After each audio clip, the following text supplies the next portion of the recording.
Hi everyone, I hope all fine. आज का जो हमारा टॉपिक्स है उससे बहुत ज्यादा इंटरेस्टिंग टॉपिक्स भी है जो हम आज चेक करने वाले रिड्यूडेंट ब्रैकेट्स को। ठीक है, हम कैसे फाइंड आउट करेंगे कि रिड्यूडेंट ब्रैकेट्स है या नहीं है। तो पहले क्वेश्चंस को पढ़ लेते हैं कि एक्चुअली हमें करना क्या क्या है। ठीक है, बोल रहा है for a given expression in the form of a string. आपको जो भी एक्सप्रेशन दिए होंगे इसके अंदर वो स्ट्रिंग के फॉर्म में दिए होंगे। Find if there is exist any redundant brackets और नॉट। हमें ये फाइंड करना है कि हमारा जो एक्सप्रेशन दिए हुए हैं उसमें हमारा वो जो ब्रैकेट्स निकालना है रिड्यूडेंट ब्रैकेट्स, वो हमारा क्या एग्जिस्ट कर रहा है कि नहीं कर रहा है। It is given that the expression contains only round brackets. और इसमें जो ब्रैकेट्स कंटेन्स होंगे, जो शामिल होंगे, वो राउंड ब्रैकेट्स होंगे। ठीक है, and the input expression will be always be balanced. और आपका जो इनपुट एक्सप्रेशन होगा हमेशा वो बैलेंस्ड होगा। अब एक्चुअली में ये रिड्यूडेंट ब्रैकेट्स का मतलब क्या कहना चाह रहा है उस लाइन को समझिएगा। यहाँ पे बता भी दिया कि रिड्यूडेंट ब्रैकेट्स एक्चुअली होता क्या है। बोलता है pair of the brackets is said to be the redundant brackets. अगर एक पेयर ऑफ ब्रैकेट्स है तो हम उसको क्या बोल सकते हैं, रिड्यूडेंट ब्रैकेट्स बोल सकते हैं। व्हेन कब, व्हेन आर सब expression is surrounded by the unnecessary या नीडलेस ब्रैकेट्स। जब हम इसको कब बोल सकते हैं, जब हमारे पास एक अननेसेसरी ब्रैकेट्स आ जाता है। नीडलेस ब्रैकेट, जिस ब्रैकेट्स की हमें नीड ही नहीं है, जरूरत ही नहीं है, वो ब्रैकेट्स मिल जाता है तो वहां पे हम उसको क्या बोलते हैं, उसको हम नेगलेक्ट कर देते हैं तो वहां पे रिड्यूडेंट ब्रैकेट मिल जाता है। फॉर एग्जांपल्स मैं दिखाता हूँ। अगर मैं भाई इसमें बताऊं, अगर हमारे पास एक एक्सप्रेशन दिया हुआ है, इसमें अगर ये दोनों ब्रैकेट्स को ना लगाऊं तो फिर भी क्या हमें एडिशन करने पे हमें सेम रिजल्ट नहीं मिलेगी। हाँ जी, तो हमें 100% मिलेगी। तो यहाँ पे क्या हुआ देखो कि since there are the no needless brackets, यहाँ पे कोई ऐसा ब्रैकेट नहीं है जो हमें जरूरत नहीं, हमें इस ब्रैकेट्स की नीड है तो हमें ब्रैकेट्स मिला हुआ है। बोल रहे हैं hence the output must be false, जिसके कारण क्या होगा, यहाँ पे हमारा जो आउटपुट होगा वो फॉल्स होगा। क्योंकि देखो since there are no needless brackets, इसके अंदर कोई नीडलेस मतलब जो अननेसेसरी ब्रैकेट्स है नहीं, जो नेसेसरी ब्रैकेट्स है, तो हम इसको क्या बोल सकते हैं, रिड्यूडेंट ब्रैकेट्स नहीं बोल सकते हैं। तो हम यहाँ पे एक्सप्रेशन दूसरा देखते हैं, इसके अंदर क्या रिड्यूडेंट ब्रैकेट्स है, अननेसेसरी ब्रैकेट्स अवेलेबल है। अगर मैं इस ब्रैकेट्स को हटा दूं जो अननेसेसरी है तो हम इसको क्या बोल सकते हैं, रिड्यूडेंट ब्रैकेट्स बोल सकते हैं। तो सिंपल वे में आप ये समझो कि आपके अगर एक्सप्रेशन में अगर रिड्यूडेंट ब्रैकेट्स जिसमें से अननेसेसरी ब्रैकेट्स आ जाता है, नीडलेस ब्रैकेट्स आ जाता है, तो उसे हम क्या बोलते हैं, रिड्यूडेंट ब्रैकेट्स बोल देते हैं। फॉर एग्जांपल्स, और मैं इसका सैंपल इनपुट दिखाता हूं, आपको ज्यादा क्लियर होगा कि एक्चुअली कहना क्या चाह रहा है। अगर मैं सबसे पहले यहाँ पे दिखाऊं तो इसमें कोई भी नीडलेस ब्रैकेट्स नहीं है, तो ये रिटर्न क्या करेगा, ट्रू करेगा। अब यहाँ पे देखो, अगर इस एक्सप्रेशन को मैं अगर ज्यादा मॉडिफाई करूं तो हमें क्या मिल जाएगा, रिड्यूस करूंगा तो ए प्लस बी प्लस सी मिल जाएगा। तो हेंस द ब्रैकेट्स आर रिड्यूडेंट्स बोल सकते हो। ठीक है, इस ब्रैकेट्स को देखो ये रिटर्न करेगा फॉल्स। ऐसा क्यों, क्योंकि इसमें नीडलेस ब्रैकेट्स नहीं है, अननेसेसरी ब्रैकेट्स है नहीं। ठीक है, तो ये क्या देगा, हमें फॉल्स देगा। तो बस यही हम काम करने वाले हैं, हम एक एक करके हम उस ब्रैकेट्स को स्टेक के अंदर डालेंगे जो हमें जरूरत है, जो हमें नीड है। अगर मैं बात करूं, यहाँ पे एक एग्जांपल लिया मैंने, इस ब्रैकेट्स का एक स्ट्रिंग दिया हुआ है, उस स्ट्रिंग में कुछ इस तरह से हमारे पास स्ट्रिंग दिया हुआ है, ओपनिंग ब्रैकेट्स ए प्लस बी, फिर क्लोजिंग ब्रैकेट्स दिए हुए हैं। ठीक है, अब हमें एक्चुअली में जिस तरह से रिवर्स में काम किया था ना, सेम अप्रोच यहाँ भी लगाने वाले और वही हिसाब से हम यहाँ पे काम करने वाले। सबसे पहले क्या करेंगे, हम यहाँ स्टेक यूज करेंगे। हर हमें स्ट्रिंग में दिया हुआ, तो हमें करेक्टर को टारगेट करने के लिए मैंने स्टेक के अंदर मैंने करेक्टर पास कर दिया, जहाँ पे हम इंटीजर पास करते थे, इंटीजर वैल्यू के लिए। यहाँ करेक्टर है तो हम करेक्टर पास कर रहे हैं। ठीक है, अब मैं क्या करूंगा, सबसे पहले एक लूप चलाऊंगा जो क्या करेगा, हमें इस स्ट्रिंग तक, स्ट्रिंग के लेंथ तक लेके जाएगा। तो मैं क्या करूंगा, फॉर लूप एक लगाऊंगा और मैं बोलूंगा इंट आई इक्वल टू 0 से स्टार्ट करो आप, और i less than equal to expression के डॉट लेंथ तक जाओ। ठीक है, और अपने आई को कर दूंगा मैं प्लस प्लस। ठीक है, ये हो गया काम।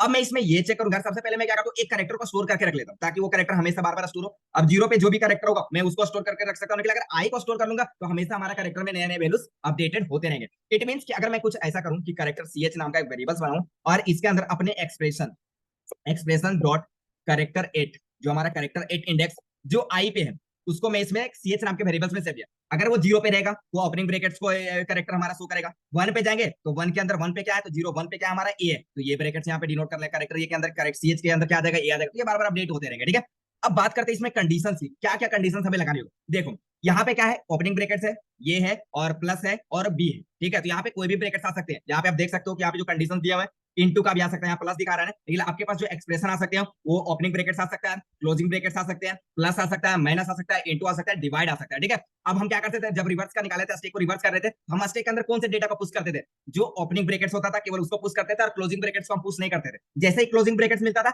अपने स्टेक से अपने डेटा को क्या करते थे, रिमूव करते चले जाते थे। बस वही सेम लॉजिक लगाने वाले हैं। ठीक है, तो वीडियो में लास्ट तक बने रहे, और हाँ हमारे चैनल पे नहीं हो तो चैनल को सब्सक्राइब भी कर ले। ठीक है, स्टार्ट करते सबसे पहला पॉइंट कि इफ हमारा जो करेक्टर हो सकता है वो equal equal to opening brackets हो सकता है पहला, या फिर क्या हो सकता है कि जो हमारा करेक्टर हो सकता है वो हमारा प्लस का भी हो सकता है, प्लस भी हो सकते हैं, और या ये भी हो सकता है कि हमारा जो करेक्टर है वो इक्वल इक्वल टू माइनस है। ठीक है, क्या माइनस है, और जो हमारा करेक्टर है वो इक्वल इक्वल टू क्या हो सकता है, इनटू भी हो सकता है, और हमारा जो करेक्टर है वो इक्वल इक्वल टू क्या हो सकता है, हमारा डिवाइड भी हो सकता है। ये सारे करेक्टर्स हो सकते हैं।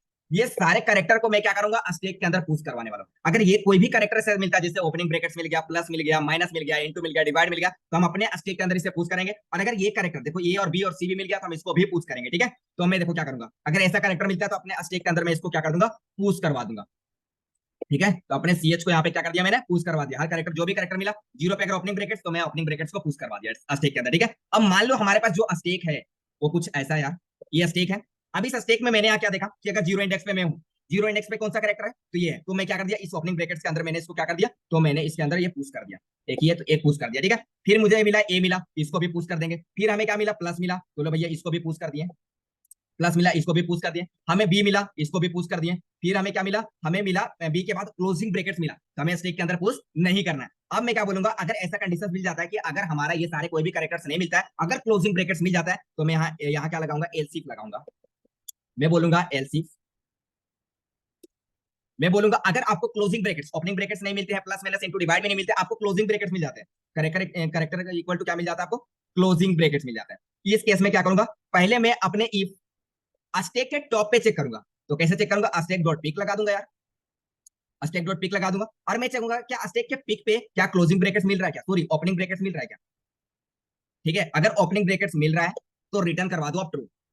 ठीक है, क्या रिटर्न करवा दो आप, रिटर्न करवा दो आप ट्रू। ठीक है, अगर हमें अस्टेक के पिक पे अगर जैसे क्लोजिंग ब्रैकेट मिला और मुझे अस्टेक के पिक पे मैंने चेक किया, तो हमें अगर यहाँ पे क्लोजिंग ब्रैकेट मिल जाता है, यहाँ क्लोजिंग ब्रैकेट, यहाँ ओपनिंग ब्रैकेट नहीं है, अगर यहाँ अस्टेक के पिक पे यहाँ बी की जगह पे हमें क्या मिल जाता है, ओपनिंग ब्रैकेट मिल जाता है, तो हम यही रिटर्न करवा देते ट्रू। लेकिन अगर ऐसा नहीं है, अगर ऐसा नहीं है तो क्या करेंगे, हम लगाएंगे एल्स, और एल्स को बोलेंगे कि अगर ऐसा नहीं है तो एक व्हाइल लूप लगाओ, इटरेटिव लूप। अब इसे अस्टेक से हमें पॉप करना है सारे एलिमेंट को, कि अगर मुझे करेक्टर क्लोजिंग ब्रैकेट्स मिला, क्लोजिंग ब्रैकेट्स मिलने के बाद मैंने अस्टेक के पिक पे चेक किया, लेकिन फिर भी हमें ओपनिंग ब्रैकेट्स नहीं मिला, मैंने एल्स के पार्ट पे आया और मैंने डिसाइड किया कि अगर अस्टेक के, अगर पिक पे, अस्टेक के पिक पे अगर नॉट इक्वल टू, अगर नॉट इक्वल टू हमारा ओपनिंग ब्रैकेट्स है, not equal to opening brackets है, तो आप क्या करो, अस्टेक से डेटा को पॉप करते जाओ। कैसे पॉप करवाएंगे आप, तो अस्टेक डॉट यहाँ पे लगा देंगे हम, पॉप ऑपरेशन यहाँ पे पॉप हो जाएगा, और लास्ट में एक बार इसके बाहर भी कुछ भी डेटा ना रहना चाहिए, तो इसे अस्टेक डॉट फिर एक बार पॉप कर देंगे यहाँ पे। ठीक है, मैंने पॉप कर दिया। ठीक है, अब इससे क्या होगा समझना, यहाँ पे देखो करेक्टर क्या, ओपनिंग ब्रैकेट्स हमको यहाँ मिला था, लास्ट में ओपनिंग ब्रैकेट्स मिला था, हाँ जी, क्लोजिंग ब्रैकेट्स मिला। क्लोजिंग ब्रैकेट्स मिलने के बाद मैंने अपने अस्टेक के टॉप पे देखा, अस्टेक के टॉप पे ओपनिंग ब्रैकेट्स नहीं मिला, हम एल्स के पास आए और अस्टेक के पीक पे देखे क्या not equal to opening brackets, not equal to opening brackets, अपने अस्टेक से क्या किया, तब तक पॉप करते रहे जब तक हमें करना था। जैसे ही ओपनिंग ब्रैकेट्स मिला, ये अस्टेक पे ओपनिंग ब्रैकेट्स कंडीशन ये फॉल्स हो गया, क्योंकि अब अस्टेक के पिक पे हमें ओपनिंग ब्रैकेट्स मिल चुका है। जब मिल गया तो हम यहाँ पे क्या कर देंगे, तो हम यहाँ पे रिटर्न करवा देंगे फॉल्स। ठीक है, क्या रिटर्न करवा देंगे, जैसे ओपनिंग ब्रैकेट मिला, क्योंकि कंडीशन सारे फॉल्स हो चुके हैं ना, तो यहाँ पे मैं एक्चुअली क्या करने वाला हूँ यार, ये हमारा जाएगा यहाँ पे, यहाँ पे रिटर्न करवा दूंगा मैं फॉल्स। ठीक है, रिटर्न क्या करवा दूंगा मैं, फॉल्स को रिटर्न करवा दूंगा। ऐसा मैंने क्यों किया, अब देखो ये भी ब्रैकेट्स हमारा लॉस हो जाएंगे, क्योंकि अब हमें क्या मिल रहा है, अस्टेक के यहाँ कंडीशन फॉल्स हुआ, अब मेरा डायरेक्ट ये कंडीशन चल जाएगा। और ये कंडीशन तब तक मेरा पॉप करते रहा जब तक उसको क्लोजिंग ब्रैकेट्स, ओपनिंग ब्रैकेट्स वहां पे नहीं मिला। जैसे देखो यहाँ पे मैंने सबसे एलिमेंट को सारे चेक करते गया, जैसे ओपनिंग ब्रैकेट्स मिल गया, ये रिटर्न करवा दिया फॉल्स। अगर यहाँ पे मिल जाता तो हम यहाँ पे रिटर्न करवा देते ट्रू, लेकिन मिला नहीं, हम लास्ट में क्या कर रिटर्न करवा दिए, फॉल्स को रिटर्न करवा दिया। आई होप कि आपको सारे पॉइंट क्लियर हो गए। पहला मैंने क्या किया, फिर एक बार सुन लो। सबसे पहले मैं सारे कैरेक्टर को चेक किया, क्या हमारे पास ओपनिंग ब्रैकेट्स है, प्लस है, माइनस है, इंटू डिवाइड है, तो उसके अंदर पुश करेंगे, जो एक कैरेक्टर बी होगा उसे भी पुश करेंगे। मैंने देखा अगर ओपन क्लोजिंग ब्रैकेट्स मिल जाता, अगर ये हमें क्या करता है, कोई भी कैरेक्टर जो भी ओपनिंग प्लस माइनस इंटू नहीं मिला, मैंने क्या किया, क्लोजिंग ब्रैकेट्स मिल गया भाई, क्लोजिंग मिला तो हम स्टेक के पिक पे देखे, स्टेक के पिक पे देखा तो हमें क्या हुआ कि हमें स्टेक पे ओपनिंग ब्रैकेट्स, जो स्टेक के पिक पे ओपनिंग ब्रैकेट्स नहीं मिला, हमने एल्स के पास आया और इटरेटिव लूप चलाया कि अगर स्टेक के पिक पे अगर not equal to opening brackets मिलता है, तो स्टेक से सारे एलिमेंट को पॉप करते जाओ, और लास्ट में ये जो स्टेक पॉप करवा रहे ये एलिमेंट हमारा पॉप, समझे, तो ये हमारा पॉप हो गया था। और नहीं मिला, हम लास्ट में क्या कर दिए, रिटर्न करवा दिए फॉल्स को। ठीक है, आई होप कि आपको सारे कंडीशन समझ में आ गए किस तरह से मैंने इसको चलाया। और पहले इसका कस्टम इनपुट देख लेते हैं कि सारे टेस्ट केसेस पास हो रहे कि नहीं।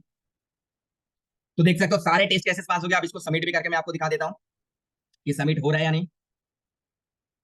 तो देख सकते हो कि सारे सबमिट करने पे भी सारे टेस्ट केसेस पास हो गए। आई होप कि आपको क्लियर हो गया होगा कि हम कितना इजी वे में चेक रिडंडेंट ब्रैकेट्स को निकालिए। तो आज के लिए इतना है, फिर मिलते हैं नेक्स्ट वीडियो में इसी तरह से इजी कॉन्सेप्ट के साथ। जय हिंद, जय भारत।